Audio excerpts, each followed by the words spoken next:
하나님이 이 지구상에 세우신 조직 공동체 세 개가 있죠. 첫째는 가정, 둘째는 교회, 셋째는 국가.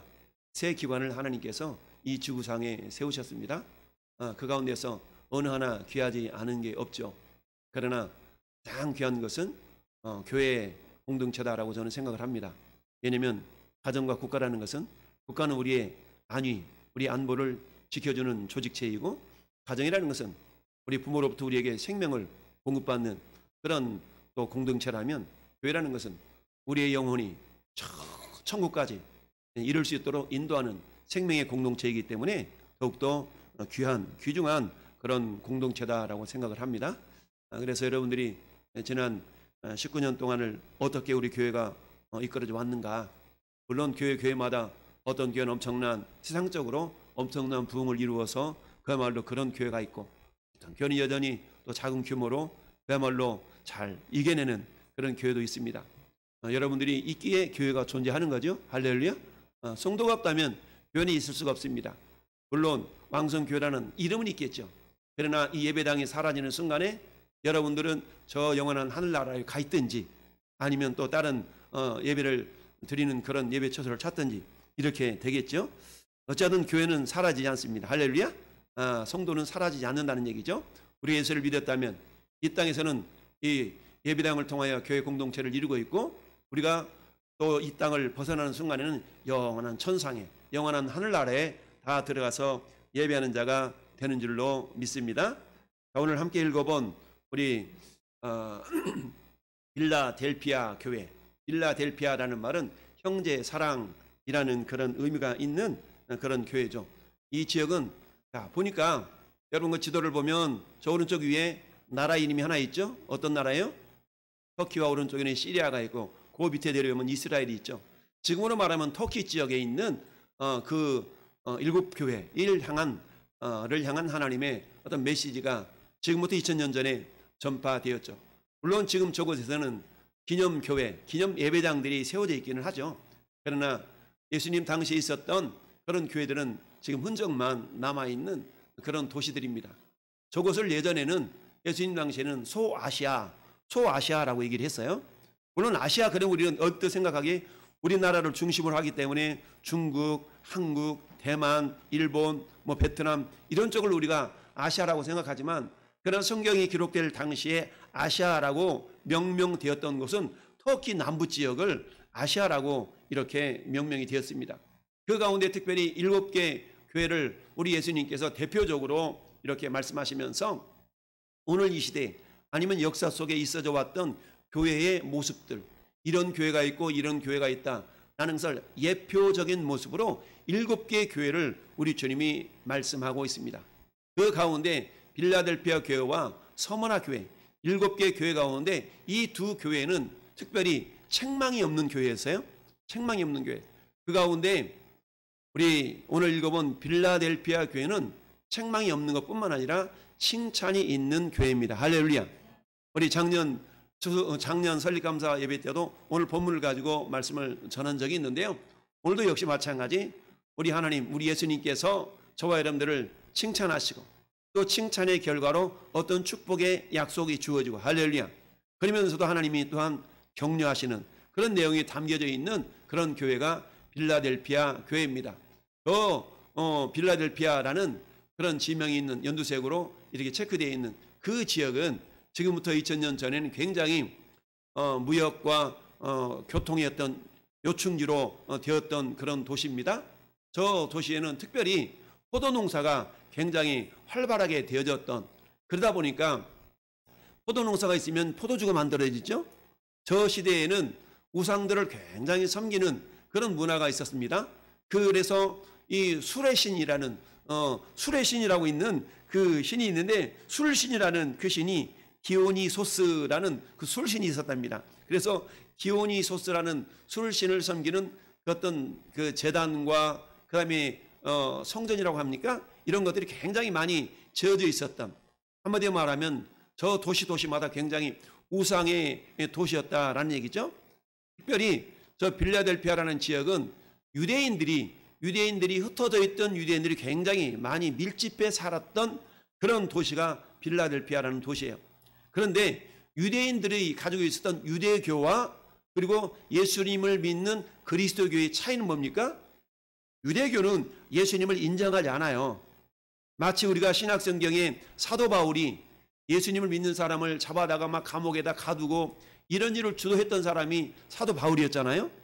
그래서 사도행전 9장에 저 다마스커스는 저 시리아의 수도예요. 시리아의 수도에 있었던 다마스커스까지 저 예루살렘에서 예수 믿는 사람들 잡아다가 감옥에 가두려고 막 그렇게 가던 그 길에서 예수님의 살아계신 예수님을 만나잖아요. 사울이었죠, 그때가.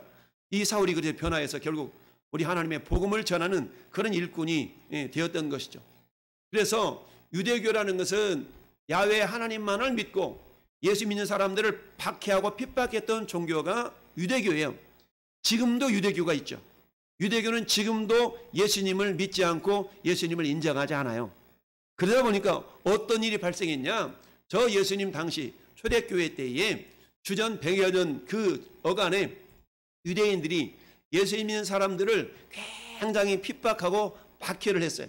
더군다나 이 빌라델피아라는 지역에는 유대인들이 굉장히 많이 몰려 살다 보니까 더불어 그 예수 믿는 사람들이 엄청난 박해를 당하게 되었습니다.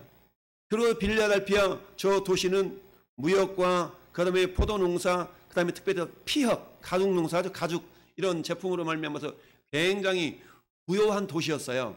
부유한 도시였는데 역설적으로 그리스도인들은 굉장히 어려운 삶을 살았습니다.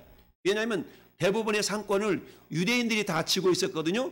그랬는데 이 그리스도인들이 그곳에서 상권에 비집고 들어갈 수가 없는 거예요. 그러다 보니까 예수 믿는 사람들은 역설적이게도 굉장히 궁핍하게 살았던 겁니다. 무엇 때문에? 예수 믿는 것 때문에. 그러다 보니까 이 예수 믿는 사람들은 유대인들은 부유하게 사는데 예수 믿는 사람들은 굉장히 궁핍한 삶을 사는 거예요. 그런 가운데서도 꾸역꾸역 믿음을 지키며 살았던 사람들이 빌라델피아 교회 성도들입니다. 이 모습을 보고 주님이 이렇게 칭찬을 하시는 거예요. 볼지어다 내가 네 앞에 열린 문을 두었는데 능히 닫을 사람이 없으리라. 내가 네 행위를 아노니 따라합시다. 네 작은 능력을 가지고도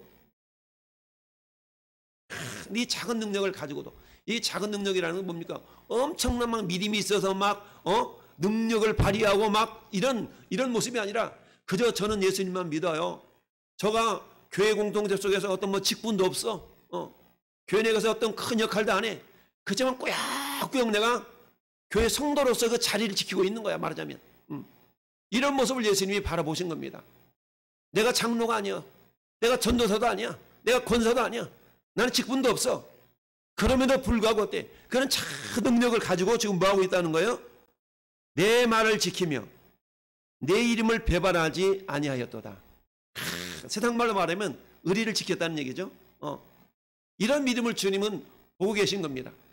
그러면서 이런 믿음을 가진 이 빌라델피아 교회 성도들을 지금 뭐하고 있냐면 칭찬하고 있어요. 근데 이 칭찬하셨던 예수님이 어떤 분으로 묘사가 되고 있어요? 예수님은 7절 보니까 첫째 거룩하신 분. 그렇죠? 거룩하시다. 거룩하시다는 건 뭡니까? 구별됐다는 얘기죠. 둘째 그 예수님 어떤 분이요? 진실하셔요. 그 예수님은 또 어떤 분이요? 다윗의 열쇠를 가지셨대. 다윗은 이스라엘 역사상 가장 위대한 왕이잖아요. 다윗의 열쇠를 가졌다는 얘기는 모든 우주를 통치하시는 분이라는 그런 의미가 있어요. 이분이 누구라고요? 예수님이요. 이분은 또 어때요? 닫으면 열 사람이 없고 열면 닫을 사람이 없어. 오직 예수님만이 어때요? 예수님만이 열고 닫는 그 권세가 있다는 얘기입니다. 할렐루야. 마찬가지로 천국 문을 예수님이 열어주셨기 때문에 우리가 그 천국 문에 들어간 겁니다. 할렐루야. 예수님이 그 천국 문을 열어주셨기 때문에 저와 여러분들이 그 열린 문을 통하여서 하나님의 자녀가 될 수가 있었던 것입니다. 이처럼 저 아시아에 있었던 7개 교회 가운데 유일하게 책망이 없고 칭찬을 받았던 이런 어떤 교회 중에 한 교회가 서머나 교회와 빌라델피아 교회인데, 특별히 빌라델피아 교회를 성경이 말씀하고 있는 오늘날 본받아야 될 교회의 모범으로 빌라델피아 교회를 성경이 우리에게 말씀하고 있습니다. 그런데 안타깝게도 오늘날 현실적인 가장 현실을 보여주고 있는 교회는 빌라델피아 교회 다음에 나오는 라오디게아 교회입니다. 라오디게아 교회가 오늘 이 시대를 살아가는 저와 여러분들을 가장 잘 표현하고 있는 그런 교회의 모습입니다. 이 라오디게아 교회에 대해서는 우리가 여러 번 살펴봤기 때문에 오늘은 빌라델피아 교회를 중심으로 해서 우리 주님이 저와 여러분들에게 칭찬한 내용 세 가지를 살펴보겠습니다. 따라합시다. 칭찬이 있는 교회, 칭찬이 있는 성도. 그렇습니다. 예수님의 칭찬이 있는 교회라는 얘기는 예수님이 칭찬을 받는 성도가 모인 교회라는 얘기입니다. 할렐루야. 한번 서로 축복합시다. 예수님의 칭찬이 당신에게 있기를 바랍니다. 네. 예수님의 칭찬이 있어야 돼요. 할렐루야. 네. 그런데 그 예수님의 칭찬은 거창한 것을 보면서 우리를 칭찬하는 게 아니에요. 여러분, 우리가 잘 아는 마태복음 25장에는 달란트의 비유가 있습니다. 1달란트, 2달란트, 5달란트를 각자 나눠주고 가서 장사하라 그러죠. 그런데 어떻습니까? 1달란트 받았던 사람은 장사하지 않고 땅에 묻어두었죠. 2달란트 받았던 사람은 즉시 가서 바로 가서 장사해서 2달란트를 남겼어요. 5달란트 받았던 사람은 또 역시 즉시 가서 5달란트를 남겼어요. 주인이 와서 야 얼마나 장사했냐 가져와봐 라고 계산하니까 2달란트 받았던 사람, 5달란트 받았던 사람이 와서 뭐라고 해? 주인이여 여기 2달란트 주셨는데 저는 2달란트 남겼나이다. 주인이여 5달란트 주셨는데 5달란트 남겼나이다. 주인이 이렇게 칭찬합니다. 잘하였도다 착하고 충성된 종아. 네가 지극히 작은 일에 충성하였으니 내가 너에게 많은 것을 맡기리니 네가 네 주인의 즐거움에 참여할 거야 라고 칭찬을 해줍니다. 칭찬 핵심 뭐였어요? 2달란트 남겼던 자나 5달란트 남겼던 자나 한결같이 네가 작은 일에 충성했다 그래요. 네가 큰 일을 충성했다 그러지 않고 작은 일에 충성했다라고 말씀하고 있습니다. 이와 마찬가지로 오늘 빌라델피아 교회를 향한 예수님의 칭찬이 뭐였어요? 작은 능력을 가지고 네가 내 이름을 배반하지 아니하였고 내 말씀을 지켰다. 그리고 내 인내의 말씀을 지켰다라고 세 가지를 칭찬하고 있는 것을 보게 됩니다. 할렐루야. 첫 번째 칭찬의 내용이 따라합시다. 주님 말씀에 순종했다. 주님 말씀대로 순종했다는 얘기입니다. 여러분 주님 말씀을 순종하지 않고 살았더라면 이들은 유대인들과 적당히 결탁해서 이들도 부유한 삶을 살 수 있었을 거예요. 유대인들에게 박해받지 않고 이들도 빌라델피아 교회의 그 풍부함에 같이 참여할 수 있었을 거예요. 그런데 이들은 오로지 예수님이 자기들의 구원자임을 믿고 나는 예수님을 믿고 사는 그 믿음을 선택한 겁니다. 비록 세상에서는 환난을 당하지만 비록 세상에서는 어려움을 당하고 있지만 그 어려움과 그 고난을 적당히 타협해서 벗어나려고 하지 않냐고 예수가 나에게 어떤 존재인가 그들은 깨닫고 믿었기 때문에 예수님을 배반하지 않았어요. 할렐루야. 주님의 말씀대로 순종했다는 얘기입니다. 적당히 타협하면 이번 한 번만 오늘만 적당히 한 번만 타협했다라면 그렇게 어려움을 겪지 않았을 터인데 그들은 굳이 타협하지 않고 올곧게 진실하신 예수님, 거룩하신 예수님, 열면 닫을 사람이 없고 닫으면 열 사람이 없는 그분, 우리에게 열린 문을 주신 그분을 신뢰하였기에 이 빌라델피아 교회 성도들은 작은 능력을 가지고서도 말씀대로 순종했다라는 이야기입니다. 할렐루야. 오늘날 우리 주님은 우리에게 큰 걸 요구하지 않습니다. 우리 주님은 우리에게 단지 내가 너의 구주임을 네가 믿고 그저 예배자로 서 있으면 좋겠다. 할렐루야. 라고 주님이 우리에게 요구하십니다. 여러분 요한복음 2장에는 가나의 혼인잔치가 있어요. 혼인잔치에 포도주가 뚝 떨어졌습니다. 혼인잔치에 포도주가 그 시대에 떨어졌다는 얘기는 그 잔치의 분위기가 굉장히 다운될 수 있는 그런 상황인 거예요. 그때 예수님도 마리아도 제자들도 혼인잔치에 초청이 됐는데 마리아가 예수님한테 그러잖아요. 포도주가 떨어졌네. 어떡하지? 이미 마리아는 예수님의 권과 권세와 능력을 알았기 때문에 예수님께 그렇게 얘기했지만 여자야 아직 내 때가 되지 않았습니다. 라고 말합니다. 그럼에도 불구하고 마리아는 하인들에게 얘들아 예수께서 뭐라고 말씀하시든지 그대로 해라. 예수님의 권세와 예수님의 능력을 알고 있었던 거죠. 예수님은 어쩔 수 없이 그 혼인잔치의 분위기를 업시키기 위하여서 어떻습니까? 저 돌 항아리 6개가 있는데 물을 가득 채워라. 그 당시에 돌 항아리라는 것은 소년들이 올 때에 손발을 씻는 용도로 사용됐거든요. 근데 어때요? 거기다가 물을 채우라니 이미 손님들 올 만큼 왔고 그랬는데 저렇게까지 필요 없을 텐데 라고 개인적인 생각을 갖는 것이 아니라 예수님이 시키는 대로 돌 항아리 물을 아구까지 채웠다. 다른 말로 말하면 설렁설렁 이렇게 형식적으로 한 것이 아니라 어때요? 아구까지 채웠다는 얘기는 최선을 다해서 물을 채웠다는 얘기입니다. 그리고 어때요? 그 물을 떠다가 연회장에다 갖다 주라. 근데 어때요? 우리 잘 아는 것처럼 물이 변하여 포도주가 되는 놀라운 기적을 경험하게 된 거 아니겠어요? 만약에 아니 포도주가 없어서 지금 포도주를 갖다 줘야 되는데 왜 물 떠다 주라고 그래요? 라고 따져 묻고 순종하지 않았다라면 물이 변하여 포도주가 되는 기적을 경험할 수 없었을 거예요. 작은 순종, 물 떠다 줘. 이게 어렵습니까? 이 강단에 주일마다 예배 때마다 물을 올리는 거 힘들어요? 안 힘들어요? 안 힘들지만 쉬운 일은 아니에요. 그렇지만 또 다르게 표현하면 쉬운 일이에요. 어떻게 생각하느냐에 따라서 물 한 컵 떠다 놓는 거 쉬운 일일 수도 있고 굉장히 어려운 일일 수도 있어요. 권사님이 또는 전도사님이 또는 사모님이 이렇게 강단에 물을 올려서 목사님이 이 말씀을 선포함에 있어서 잘 선포할 수 있도록 이렇게 돕는 거, 이게 작은 일인 것 같지만 큰 일이라는 얘기입니다. 우리 주님 오실 때 빌라델피아 교회 성도들이 작은 능력을 가지고서도 말씀을 순종한 것이 작은 일인 것 같은데 주님 보실 때는 큰 일로 여겨주고 있는 거예요. 할렐루야. 예수님이 부활하신 이후에 베드로에게 나타났어요. 베드로는 이전에 예수님을 3번씩이나 부인한 경험이 있어요. 나 예수님 몰라. 내 예수님 몰라. 그랬던 베드로에게 부활하신 예수님이 나타났잖아요. 부활한 예수님을 경험하러 베드로는 너무나 부끄러운 거야.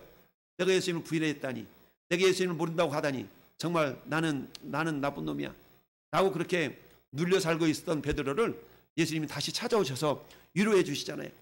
그러면서 어때요? 물고기 잡고 있던 베드로에게 야, 좀 물고기 좀 잡았냐? 못 잡았는데요. 그래, 그물을 배 오른편에 던져봐 라고 했어요. 그랬을 때에 그들이 무슨 소리야, 배 오른편에 던지나 왼편에 던지나 지금 한낮에 물고기가 어디 있다고 이러지 않냐고 이에 던졌더니 큰 물고기 153마리 153 153마리를 잡는 놀라운 기적을 경험하게 되었다. 할렐루야. 무슨 말씀입니까? 말씀은 순종했더니 내 생각과 내 이성과 내 지식을 뛰어넘어서 하나님 놀라운 기적을 경험하게 되는 그런 일들이 있다는 얘기입니다. 여러분, 현실 상황 어떤 상황이었어요? 빌라델피아 교회 성도들이 믿음을 지키기가 굉장히 어려운 상황이었어요. 그래서 드러내놓고 나 왕성교회 집사야, 나 왕성교회 장로야, 너 지금 코로나 시대에 예배드리러 간단 말이야? 당신 때문에 우리 직장에 한 사람이라도 전염되면 어떻게 하려고 그러세요? 나오지 마세요. 이를테면 이런 일들이 우리 작년에 그런 일들이 있었어요? 지금이야 많이 좀 이렇게 완화가 되어서 그랬지만 그럼에도 불구하고 어때요? 꾸역꾸역 직장에 잘릴지언정 나는 예배드리러 갑니다 라고 할 사람이 과연 몇 명이나 있겠냐는 얘기죠. 나는 예배당, 나는 직장에 뜰리면 먹고 살기가 힘든데 그럼에도 불구하고 어때요? 그래도 나는 차라리 박스 주어서 팔아먹을지언정 나는 예배를 빼먹지 않으리라. 이런 믿음을 가지고 있었던 성도들이 빌라델피아 교회 성도들이었다는 얘기예요. 할렐루야. 그런 성도들 향해서 주님이 야, 네가 잘한 거 3가지만 얘기해 볼게. 첫째, 말씀대로 순종해서. 둘째, 네가 내 이름을 배반하지 않았구나. 내 이름을 배반하지 않았어. 너 나 아냐? 모르겠는데요. 여러분, 그 누군가가 당신 예수 믿는 사람이에요? 당신 예수 믿어요? 너 그런데요. 선뜻 말하기가 힘들어서 이렇게 고백할 수 있어요? 그렇지만 그렇습니다. 저 예수 믿는데요. 또 왕성교회 성도인데요. 라고 담대하게 강하게 우리가 고백할 수 있다면 이 사람은 주님을 보면서, 주님이 보시면서 뭐야? 야, 네가 내 이름을 배반하지 않았구나. 네가 내 이름을 배반하지 않았기 때문에 천국에 이를 때에 내가 네 이름을 기억할 거야. 할렐루야. 여러분, 주님의 이름을 배반하지 않았다는 얘기는 다른 말로 말하면 따라서 청결한 양심, 청결한 양심을 가지고 있었다라는 얘기입니다. 여러분, 예수 이름을 인정한다는 것, 오늘날처럼 세상 말로 먹고 살기 힘든 이 시대에 내 신앙을 인정한다는 것, 내 신앙을 까발린다는 것은 굉장히 쉬운 일이 아니에요. 여러분, 잠언서 31편 전체 가운데 30편은 아굴이라는 사람이 기록한 잠언서인데 잠언서 30편 30장 8절 9절에 아굴이라는 사람이 이렇게 기도합니다. 하나님, 나로 너무나 가난하게 좀 하지 말아주세요. 또 나로 너무 부자되게 하지 말아주세요. 사람이 부자가 되면 교만해질 수 있는 가능성이 많거든요. 사람이 부자가 되면 아쉬운 거 없기 때문에 굳이 무더운 여름날 예배 드리려고 막 그렇게 막 땀비 흘리면서 예배당 찾지 않거든요. 그래서 아굴이 이렇게 기도합니다. 하나님, 첫째, 나로 거짓말하지 않게 해주세요. 나로 거짓말하지 않게 해주세요. 거짓말하지 않게 해주세요. 우리는 자기도 모르는 가운데 거짓말할 수가 있잖아요. 왜? 내가 불리할 것 같으면 사람은 자연스럽게 거짓말이 나오게 돼 있어요. 정치인들 얼마나 거짓말 잘합니까? 거짓말 잘해. 예. 두 번째, 하나님, 나로 너무 부유하게도 말고 나로 너무 가난하게도 마옵소서. 왜? 그러다가 내가 하나님을 모른다 할까 두렵습니다. 그러니까 내가 하나님을 모른다라고 할까 두렵사오니 나로 너무 부하게도 하지 말고 너무 가난해가지고 세상 말로 먹고 사느라고 주님을 부인하지 않도록 하나님 그렇게 좀 해주세요 라고 아굴이 기도했던 내용이 잠언 30장에 나오고 있어요. 할렐루야. 주님의 이름을 배반하지 않았다는 것은 뭘 의미하냐면 받은 은혜가 너무 큰 거예요. 받은 은혜가 너무 크다는 얘기입니다. 주님께 받은 은혜가 너무 커. 그러다 보니까 내 현실 상황은 너무너무 힘들어도 내 은혜, 그 은혜를 내가 잊지 않고 살아간다는 겁니다. 이걸 다른 말로 말하면 따라서 신앙양심. 저기는 청결한 양심을 표현하고 있지만 신앙양심이라는 것은 뭐냐면 주님이 나에게 베푸신 그 은혜를 내가 잊지 않고 살아가는 것을 신앙양심을 가지고 산다는 얘기입니다. 신앙양심이 있는 자는 주님의 이름을 배반할 수 없어요. 왜? 나를 살려줬는데 나를 살려준 일을 어떻게 잊고 사냐는 얘기입니다. 그래서 시편 116편에 그 시인이 12절에 이렇게 기도합니다. 주님, 내가 어떻게 주님의 은혜를 내가 보답할 수 있을까요? 내가 주님의 이 받은 은혜를 내가 어떻게 보답할 수 있을까요? 내가 무엇으로 이 주님의 은혜를 보답할꼬? 라고 기도하고 있는 시편이 시편 116편 12절의 말씀입니다. 내가 무엇으로 주님의 이 은혜를 보답할꼬? 그래서 사도 바울은 고린도후서 6장 1절 2절에 이렇게 얘기하죠. 내가 하나님과 함께 일하는 자로서 너희를 권하노니 너희가 하나님의 은혜를 받을 때 헛되이 받지 말아라. 따라합시다. 하나님의 은혜를 헛되이 받지 말아라. 무슨 말입니까? 주님이 베푸신 은혜는 결코 헛된 것이 아니라 너무너무 귀중하다는 얘기입니다. 할렐루야. 그러면서 어때요? 매 예배 때마다 매 순간마다 그 하나님의 은혜가 우리에게 임하고 있기 때문에 그 은혜를 흘려버리지 않도록 하라는 거예요. 그러면서 이렇게 얘기합니다. 따라합시다. 보라, 지금은 은혜 받을 만한 때요. 보라, 지금은 구원의 날이로다. 무슨 말입니까? 여러분 인생 가운데 문제 없는 사람 없습니다. 그런데 그 문제를 우리 하나님이 언제 해결해 줄지 몰라요. 우리는 어떤 믿음을 가지고 지금이 그 문제를 해결할 때라고. 할렐루야. 지금이 주님이 그 문제를 해결해 줄 순간이라고 우리가 믿고 예배자로 나오라는 얘기입니다. 할렐루야. 예. 우리 흔히 그러잖아요. 왜 나만 겪는 고난이냐고. 원망하지 마세요. 불평하지 마세요. 여러분, 많은 경우가 우리가 생각할 때 내가 겪는 고난이 가장 큰 것처럼 여겨지잖아요. 나에게 있는 문제가 내게 있는 그 문제가 가장 큰 것처럼 여겨지잖아요. 왜 나만 이러지? 왜 우리 집안만 이러지? 이런 생각이 들잖아요. 근데 여러분 까놓고 보면 한 사람 한 사람마다 표현은 안 했지만 나름대로 고난이 다 있어요. 단지 믿음을 가지고 그 고난을 이겨내서 지금껏 꾸역꾸역 한마디 하면 견뎌내 온 겁니다. 할렐루야. 이처럼 주님은 세 번째로 이 필라델피아 교회 성도를 칭찬하는데 따라합시다. 말씀대로 인내했다. 야, 네가 인내의 말씀을 지켰다는 얘기는 다른 말로 말하면 네가 인내했구나라는 얘기입니다. 수많은 유대인들의 박해와 수많은 유대인들의 그 핍박과 그야말로 그 멸시 이런 것들을 네가 잘 인내했구나. 여러분, 인내라는 것은 어떨 때 가능합니까? 인내라는 것은 소망이 있을 때 인내하는 거예요. 할렐루야. 여러분, 예수님이 데살로니가 교회를 향해서 사도 바울을 통해서 칭찬한 내용이 있습니다. 첫째, 믿음의 수고에 대해서 칭찬했어요. 그 다음에 어때요? 소망의 인내에 대해서 칭찬했습니다. 사랑의 수고, 소망의 인내, 믿음의 역사. 이 세 가지를 칭찬했는데 소망에는 반드시 뭐가 뒤따라요? 인내가 뒤따른다는 얘기입니다. 사는 성도 여러분, 우리의 소망이 뭡니까? 여러분의 소망이 뭡니까? 이 땅에서는 다양한 소망이 있을 거예요. 우리 아들이 빨리 나았으면 좋겠고, 내가 건강했으면 좋겠고, 우리 자식들 빨리 부자 됐으면 좋겠고, 이런 것들이 우리의 이 땅의 소망 아니겠어요? 그러나 여러분, 이 땅의 소망보다 더 큰 소망이 있는데, 그 소망은 영원한 하늘나라에, 할렐루야, 내 생명이 영원한 하늘나라까지 연결되는 겁니다. 할렐루야. 우리 찬송이 이 몸의 소망 무엔가 우리 주 예수뿐일세. 할렐루야. 우리 예수님만이 우리의 소망이 될 수만 있다면 나머지 소망들은 가치가 없다는 것이 아니라, 예수님 우리의 소망이 될 때에, 예수님 우리의 진정한 소망이 될 때에 나머지 것들은 여러 가지 어려움 속에서도 넉넉히 이길 수가 있는 겁니다. 할렐루야. 왜냐하면 필라델피아 교회 성도들은 작은 능력을 가지고서도 이처럼 이겨내면서 꾸역꾸역 믿음을 지켰다는 얘기입니다. 왜 그래요? 우리 주님이 영원한 하늘나라에 생명책에 내 이름을 기록했는데, 그런 주님의 은혜를 내가 저버리고 내가 주님을 배반하면 안 되지. 주님을 배반하면 안 되지. 내가 이 교회를 통해 받은 은혜가 뭔데, 내가 이 교회를 통해 받은 은혜가 얼마인데 내가 배반하면 안 되지. 주님의 이름을 배반하면 안 되지. 이런 거가 똑같은 겁니다. 이처럼 예수님은 이 빌라델피아 교회의 성도를 칭찬하는데 주님 말씀대로 인내한 거에 대해서 칭찬하고 있습니다. 할렐루야. 여러분, 누가복음 8장이나 마태복음 13장에는 씨 뿌리는 자의 비유가 나옵니다. 씨 뿌리는 자의 비유.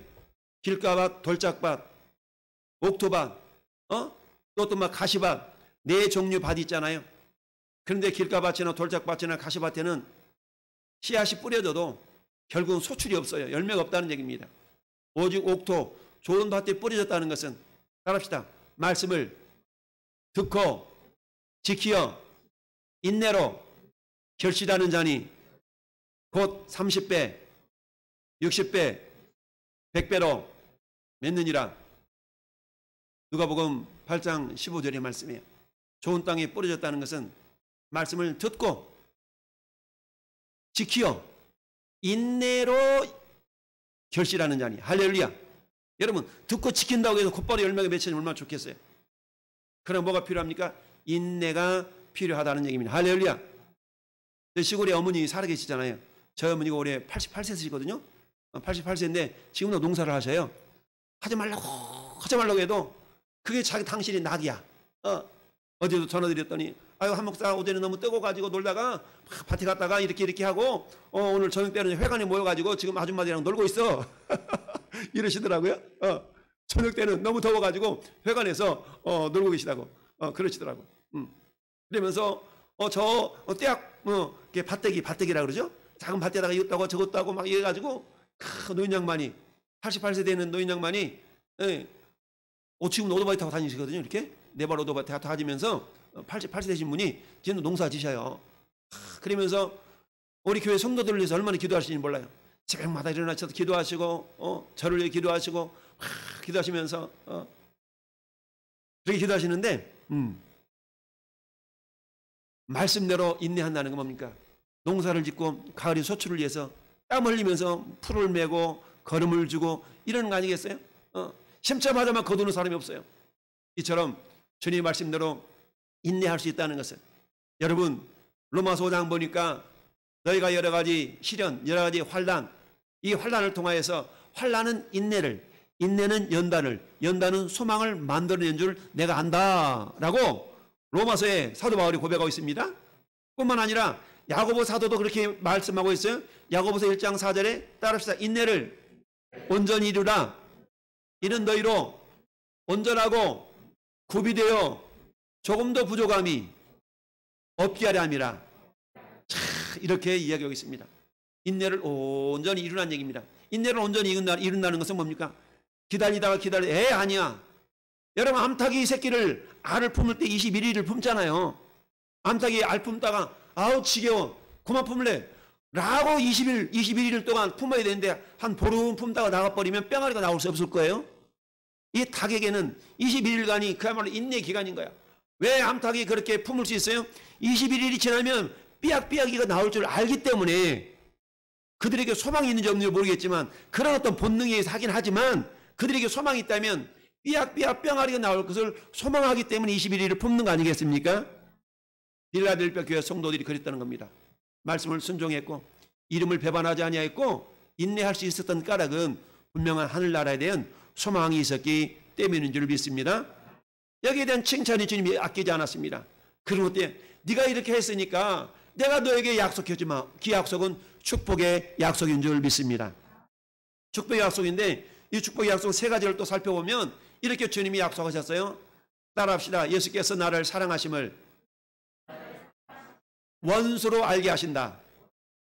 야, 여러분 우리가 시편 23편 우리가 시편 23편을 우리가 신앙 고백으로 고백하고 있지 않습니까? 그 가운데 23편 5절이 뭡니까? 따라합시다. 원수의 목전에서 상을 차려주시고, 여러분 저 원수가 지켜보고 있는 가운데 하나님께서 먹어라 먹어 라고 상을 차려주신다는 거예요. 원수가 지켜보고 있는데 두려워서 먹을 수가 없지만 걱정 마, 내가 저놈 자식 내가 막아줄 테니까 안심하고 먹어. 할렐루야. 이게 시편 23편 5절의 말씀이에요.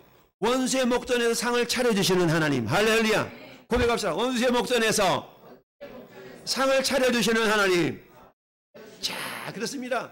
우리 하나님은 어떤 하나님이셔요? 원수의 목전에서 상을 차려주시겠다라고. 그러므로 말면 어때요? 오, 저들이 믿는 하나님이 정말 저 사람을 사랑하고 있네? 나는 것을 깨닫도록 하시겠다는 겁니다. 할렐루야. 원수의 목전에서 상을 차려주시는 하나님. 할렐루야. 저는 여러분들에게도 이 은혜가 임하기를 바랍니다. 여러분 시편 54편 7절에도 시인이 이렇게 고백하고 있습니다. 참으로 주께서는 모든 환난에서 나를 건지시고 내 원수가 보응받는 것을 내 눈이 똑똑히 보게 하셨나이다. 할렐루야.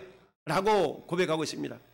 여러분 우리가 에스더서 하면 죽으면 죽으리라 라는 그런 귀한 믿음의 고백을 가졌던 이 에스더서 전체 8장의 내용 가운데 어떤 내용이 있습니까? 에스더서는 하만이라는 아말렉 족속이었던 하만이 유대인들을 다 죽이고자 악한 꾀를 품었던 이런 이야기 아닙니까? 유대인들을 전부 다 진멸시키고자 했던 그 계획 가운데 우리 하나님께서 어때요? 이 모르드게와 그리고 이 에스더의 믿음을 통하여서 유대인들을 구원시킨 놀라운 구원의 역사가 있었던 거 아니겠어요?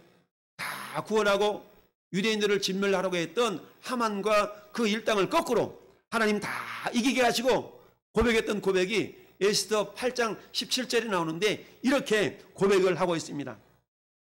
자, 어떻게 고백하고 있냐면 왕 어명이 이르는 각 지방 각 성읍에서 유다인들이 즐기고 기뻐하며 잔치를 베풀고 그날을 명절로 삼으니 본토 백성이 유다인을 두려워하여 유다인 되는 자가 많더라. 하나님께서 유다 백성들을 통하여 역사하시는 모습을 주변 사람들이 보는 거예요. 그러다 보니까 나도 유다인 하면 안 될까? 나도 좀 국적을 좀 바꾸면 안 될까? 이런 사람들이 늘어났다는 겁니다. 할렐루야. 이처럼 하나님의 역사하심이 저와 여러분을 통해 나타날 수 있길 바랍니다. 여러분을 바라보고 많은 사람들이 그럼 나도 예수 믿으면 안 될까? 이런 은혜가 있기를 바랍니다. 여러분들을 바라볼 때마다 나도 예수 믿고 싶구나 라는 그런 은혜의 주인공들이 여러분이 될 수 있기를 바랍니다. 우리 교회가 될 수 있기를 바랍니다. 우리 주님은 빌라델비아 교회 성도들에게 내가 너로 그런 사람이 되게 할 거야 라고 약속을 해 주신 줄 믿습니다. 두 번째, 하나님 어떤 축복의 약속을 해주셨나요? 시험의 때를 면하게 하시겠다라고 말씀합니다. 여러분 10절 말씀 한번 보십시다. 네가 나의 인내의 말씀을 지켰은즉 내가 또한 너를 지켜 시험의 때를 면하게 하리니 이는 장차 온 세상이 임하여 땅에 가는 자들을 시험할 때라. 여러분 큰 환난의 때를 말합니다. 여러분 언제가 큰 환난의 때입니까? 예수님은 반드시 이 땅을 심판하시러 재림하십니다. 다시 오십니다. 할렐루야. 그 다시 오실 그날에는 놀라운 심판이 있는데요. 그 심판의 때에 환난을 면하게 하신다는 얘기는 뭡니까? 저는 여러분들을 어떻게 저 공중으로 예수님이 다 데리고 가신다는 얘기입니다. 따라서 휴거의 은혜, 들림받는 은혜. 그렇습니다. 이처럼 믿음을 지키고 인내하고 예수님의 이름을 배말하지 않는 성도들에게는 시험의 때를 면하게 하신다라고 말씀하고 있습니다. 할렐루야. 여러분 시편 50편에 이렇게 시인이 고백합니다. 따라합시다. 환난 날에 나를 부르라. 내가 너를 건지리니 네가 나를 영화롭게 하리라. 그렇습니다. 우리 주님을 기쁘시게 하는 자, 우리 주님이 기뻐하시는 자에게는 그들이 환난 날에 부를 때에 구원해 주신다라고 약속하고 있습니다. 뿐만 아니라 여러분 고린도전서 10장 13절에는 사람이 감당할 시험 밖에는 너에게 당한 것이 없다라고 말씀합니다. 할렐루야. 그리고 시험 당할 쯤에 피할 길을 내서 능히 너희로 감당하게 하시느니라. 여러분 지금 시험 중에 있습니까? 주님은 성경을 통해 우리에게 말씀하십니다. 감당할 시험을 시험 밖에 너에게 당한 것이 없다. 다른 말로 말하면 감당할 수 있을 만큼만 주신다는 얘기입니다. 할렐루야. 내가 지금 시험을 당하고 있다고 여기거들랑 하나님이 내가 이길 수 있기 때문에 주셨구나라고 믿고 밟아 승리할 수 있기를 바랍니다. 할렐루야. 여러분 사도 베드로는 베드로서 2장 9절에서 이렇게 말씀했습니다. 따라서 주께서는 경건한 자를 시험에서 건지시고 불의한 자는 형벌 아래 준다. 우리 하나님께서는 경건한 자는 그 환난에서 그 시험에서 건지시되 불의한 자는 심판 아래 이렇게 두었다가 형벌 아래 두었다가 심판날까지 지킨다라고 말씀하고 있습니다. 한번 고백합시다. 우리 주님은 시험의 때를 면하게 하십니다. 그런데 지금 내가 시험 받고 있다고 느끼거들랑 그 시험은 내가 감당할 수 있다라고 여러분이 믿으시기를 바랍니다. 왜 성경에 그렇게 말씀하고 있거든요. 그러니까 내 스스로가 내가 지금 시험 받은 것 같아, 내가 시험 중에 있는 것 같아 라고 여겨지거들랑 그 시험을 온전히 이겨낼 수 있기를 바랍니다. 왜요? 이길 수 있는 능력이 우리 안에 있는 줄 믿습니다.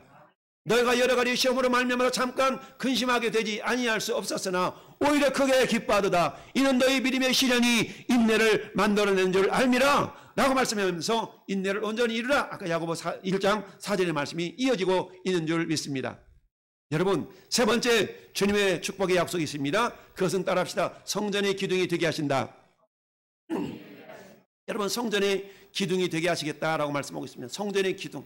여러분 건물의 기둥이 오늘날에는 공구리 치고 있기 때문에 그 공구리 벽체 자체가 기둥의 역할을 감당하지만 예전에 건물을 짓을 때는 반드시 기둥이 있어야 됩니다. 기둥이 빠져버리면 건물이 되지 않는다는 얘기입니다. 성전의 기둥이 되겠다는 얘기는 우리를 온전한 성전을 되도록 하나님께서 역사하신다는 얘기입니다. 이미 우리는 성전이지만 그러나 이 성전이 영원한 새 하늘나라에 있는 그 성전과 하나가 되게 하신다라는 얘기입니다. 할렐루야. 이는 다른 말로 말하면 주님이 내 안에 내가 주님 안에 있는 그 모습을 우리 주님께서 지켜주신다라는 얘기입니다. 할렐루야. 여러분 솔로몬이 성전을 짓고 그 옛날에 성전 앞에 야긴과 보아스 두 기둥을 지었지 않습니까? 두 기둥을 세우면서 이곳에 하나님이 거하시고 이 성전을 하나님이 지키신다라는 그런 기념적으로 두 기둥을 세웠던 것처럼 원래 하나님은 저와 여러분들을 성전의 기둥이 되게 하십니다. 할렐루야. 여러분 갈라디아 2장 9절에는 예수님이 12 제자 가운데 따라합시다. 베드로, 요한, 야고보 이 세 사람을 기둥과 같은 제자라고 칭찬을 하고 있습니다. 오늘 주님은 저와 여러분들을 향해서 마치 빌라델비아 교회 성도들처럼 작은 능력을 가지고서도 말씀을 순종하고 예수 이름을 배반하지 아니하고 인내의 믿음을 저 영원한 하늘나라를 소망하며 인내를 가질 때에 우리 주님이 네가 성전의 기둥이 되게 할 거야 라고 약속해 주신 줄 믿습니다. 이 약속이 오늘 설립감사 19주년을 맞이해서 지금껏 꾸역꾸역 믿음을 지킨 저와 여러분들에게 그대로 임하기를 예수님의 이름으로 축원을 드립니다. 아멘. 마지막으로 그러면서 이렇게 격려하고 있습니다. 그 격려의 내용이 뭡니까? 따라서 내 면류관을 빼앗지 못하게 하라. 그렇습니다. 네가 이처럼 작은 능력을 가지고서도 말씀을 순종하며 내 이름을 배말하지 아니하며 말씀을 순종 인내하였으니까 내가 이렇게 축복의 약속을 너에게 해주마. 원수들이 너로 하나님이 저 사람 사랑하고 있네 라는 걸 깨닫게 해줄 거야. 네가 성전의 기둥이 되게 할 거야. 시험의 때를 면하게 해줄게 라는 축복의 약속을 우리 주님이 해주셨는데 이 모든 것들을 한마디로 말하면 따라서 면류관. 면류관이라는 단어로 표현할 수가 있습니다. 그런데 여러분 마귀는 우리의 면류관을 훔쳐가려고 이렇게 호시탐탐 기회를 노리고 있습니다. 그럴 때마다 우리가 빼앗기지 않도록 면류관을 빼앗지 못하게 하라. 할렐루야. 여러분 면류관을 빼앗지 않도록 하기 위해서는 어떻게 됩니까? 우리가 깨어 있어야 되겠죠. 할렐루야. 깨어서 악한 마귀 사단이 우리 면류관을 빼앗지 않도록 우리가 지켜야 될 줄로 믿습니다. 여러분 고린도전서 9장에 경계하는 자가 법대로 경계하지 않으면 상을 받지 못한다고 그랬습니다. 법대로 경계한다는 얘기는 겸손하게 말씀을 붙들고 산다는 얘기입니다. 할렐루야. 디모데후서 4장 8절은 사도 바울이 나는 선한 싸움 싸우고 달려갈 길을 마치고 믿음을 지켰으니 이제 나를 위하여서 면류관이 준비되었다. 나를 위해 면류관이 준비됐거든. 근데 그것도 있잖아. 나만을 위한 것이 아니야. 주님의 나타남을 바라는 소망을 가지고 인내하는 모든 자에게 도니라. 할렐루야 라고 말씀하고 있습니다. 우리 주님 오늘 또 야 내가 줄 상이 많거든. 근데 내가 그 상을 내가 누구에게 줄고 내가 줄 상이 많은데 각 사람이 행한 대로 내가 갚아 주리라 라고 계시록 22장 12절은 말씀하고 있습니다. 사는 성도 여러분, 오늘 설립감사 19년을 맞이해서 여러분 작은 능력을 가지고서도 우리가 믿음을 지키는 자 되기를 바랍니다. 예수님의 이름을 배말하지 않는 자가 되기를 바랍니다. 여러분 인내의 소망을 품기를 바랍니다. 이런 자들을 통해서 우리 하나님 기뻐하시고 칭찬의 축복의 약속이 있는 줄 믿습니다. 날마다 주님의 시선이 여러분의 삶 속에 머물기를 바랍니다. 결론으로 우리 한번 같이 고백할까요? 시작. 예수님은 구원의 은혜를 잊지 않으며 선한 양심을 가지고 말씀대로 순종과 인내로 주님의 이름을 배말하는 성도를 새 예루살렘 성전의 기둥이 되게 하십니다. 아멘.